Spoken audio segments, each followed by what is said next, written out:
Hollywood still on strike.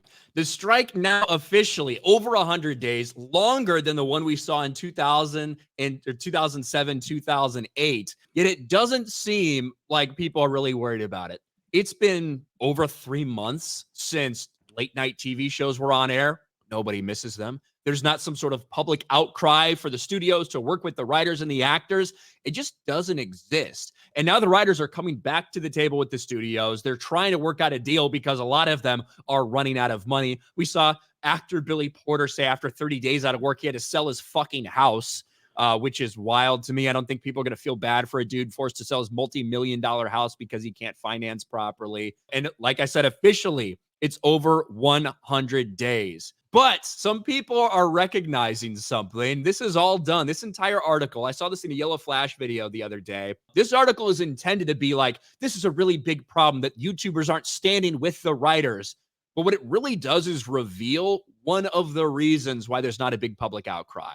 In 2007, 2008, people wanted their entertainment back. They wanted their hobbies. They wanted this stuff that they watched all the time. But increasingly, that has been replaced with something else, and it's things like YouTube, user-generated content that people are watching, sometimes more than they're watching stuff from Hollywood. Obviously, all the people watching us live right here can probably attest to that. YouTube does not respect the writer's strike. That could be a big problem for TV. Much of the clear technological danger has been absent from much of the discourse around the writer's strike. That is the rise of user-generated content. In other words, video made for platforms like TikTok and YouTube. UGC consumes an even higher quantity of audience attention, particularly among younger and more diverse audiences. That means the current strike is taking place against a very different backdrop than the last in 2007, 2008, when the audience for legacy media was still near its apex. Yet the preconditions for its decay were already established, talking about how back then we were getting into the iPhone and the smartphone world and stuff like that. YouTube is rapidly replacing television. This goes into where and how people are watching YouTube, that nearly half of people are watching YouTube on televisions, not on their desktop, not on their phone, but on TVs, on smart TVs at home. And it is something that hasn't really been talked about too much during this Hollywood strike, but this has to be a huge factor. We've been talking about it for a while, but this is a huge factor in why people aren't necessarily worried about this writer's strike. To be clear, I want everyone with the writer's strike to understand that I don't care about you. I don't care about your feelings. I don't care about what's going on with your finances. I don't care, because you've made it clear you don't care about me.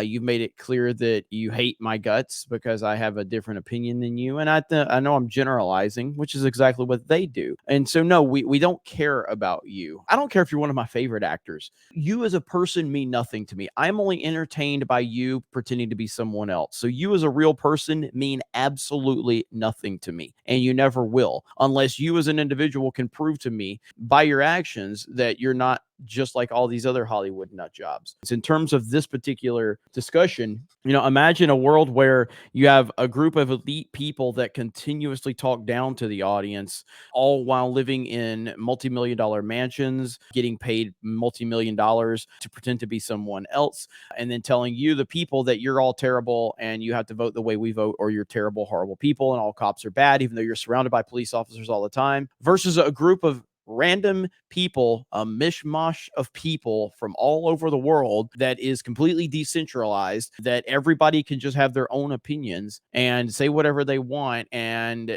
cultivate their audience by respecting them and having conversations with them and having a back and forth with them. That's why YouTube is succeeding, because it's decentralized. It's going to continue to grow, and Hollywood is dying right before our very eyes. It's going to take a while. It's not going to die like tomorrow or anything, but Hollywood as we knew it is in the process of dying, and it has been in the process of dying for several years now, and it's just gotten significantly worse. Yeah, and this is so interesting. That's not the only way YouTube is becoming television. Almost half of US YouTube viewing happens on TVs rather than phones or desktops. In fact, research agency Nielsen's flagship Gauge chart now has YouTube as the single biggest channel in the US, with 8.1% of total viewing, meaningfully ahead of Netflix at 6.9% and more than twice third place Hulu at 3.3%. That's very impactful. And even last year, that wasn't the case. Netflix was ahead of YouTube even last year before all the strike stuff happened. This is something that probably has not been talked about. It's probably a very good explanation in combination with all the things that Hollywood has done. But it goes into why people just don't give a fuck. People don't feel sorry for these people. They don't feel sorry for the writers. They don't feel sorry for the actors. They have all contributed in some way, shape, or form to the downfall of the entertainment industry. And now here we are.